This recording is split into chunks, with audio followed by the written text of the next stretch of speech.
आकाशवाणी भोपाल से प्रस्तुत हैं प्रादेशिक समाचार।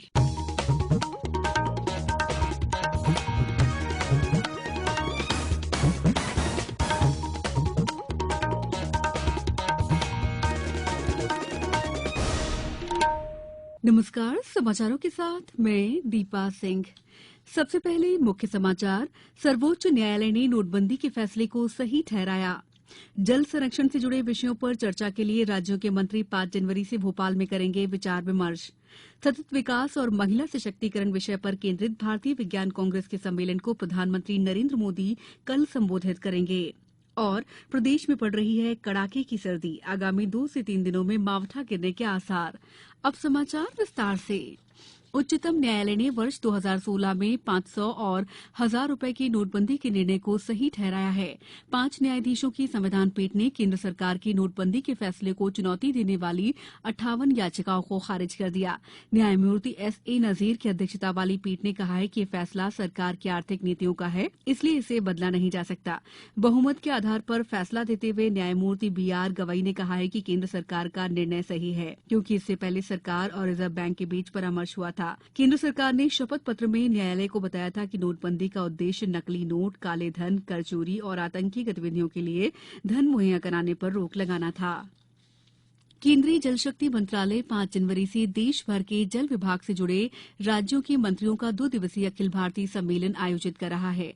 भोपाल में आयोजित इस सम्मेलन का विषय जल विजन 2047 है। जल शक्ति राज्य मंत्री प्रहलाद सिंह पटेल ने आज भोपाल में मीडिया से बातचीत करते हुए बताया कि सम्मेलन का शुभारंभ केंद्रीय जल शक्ति मंत्री गजेंद्र सिंह शेखावत करेंगे।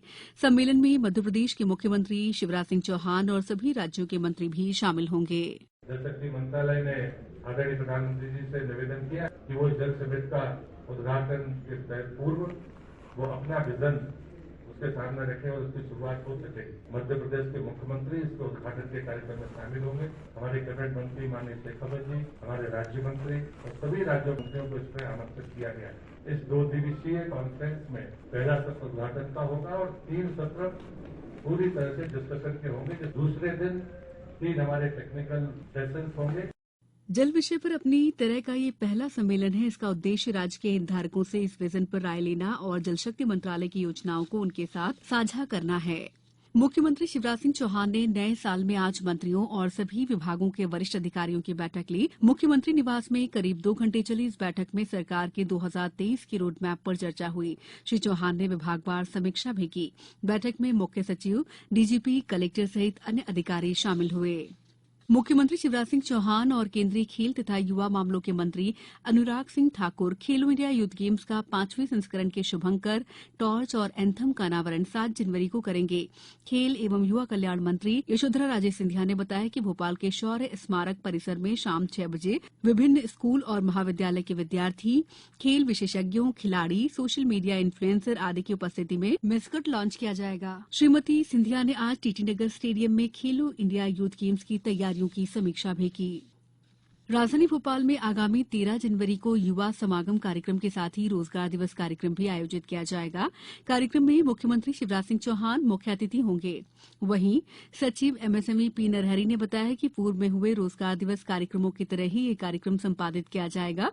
इसमें विशेष रूप से युवा वर्ग के हितग्राहियों को स्वीकृति और वितरण पत्र दिए जाएंगे। साथ ही स्वरोजगार योजनाओं की उपलब्धियों को भी प्रदर्शित किया जाएगा। गौरतलब है कि उच्च शिक्षा विभाग द्वारा स्वामी विवेकानंद जयंती पर 12 और 13 जनवरी को युवा संवाद और युवा समागम कार्यक्रम किया जा रहा है।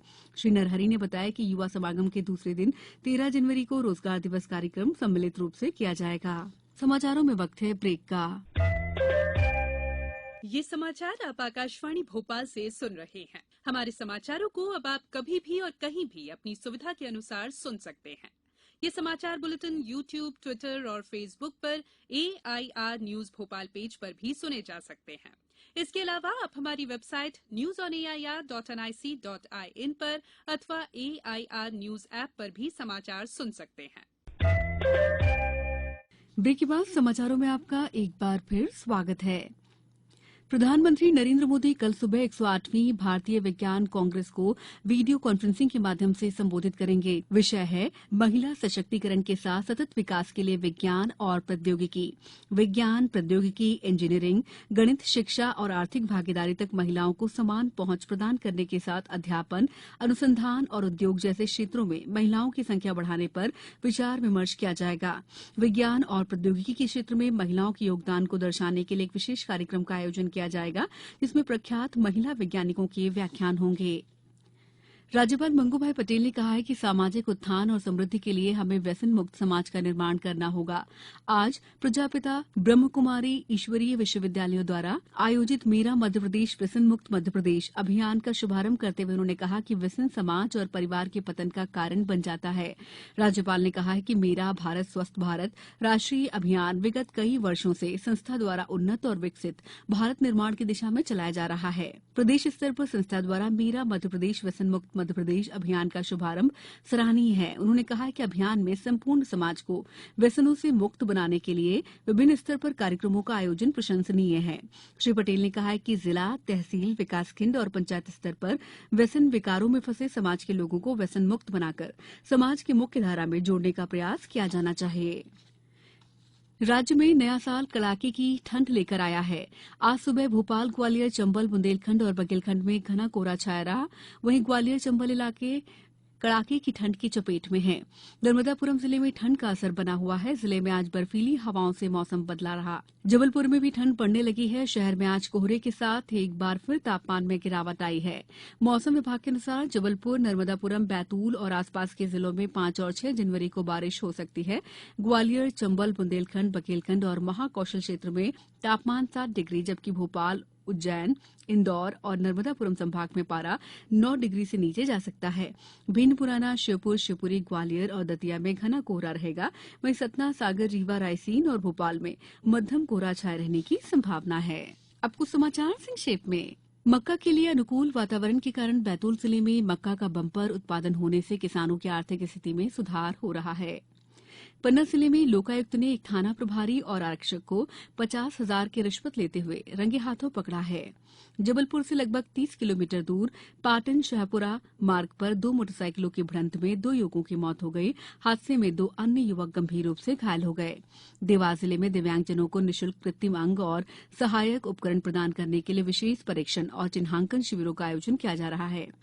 खंडवा में 6 गांवों को जोड़ने वाली सड़क निर्माण के लिए केंद्रीय सड़क और राजमार्ग मंत्री नितिन गडकरी ने 40 करोड़ रुपए स्वीकृति प्रदान की है।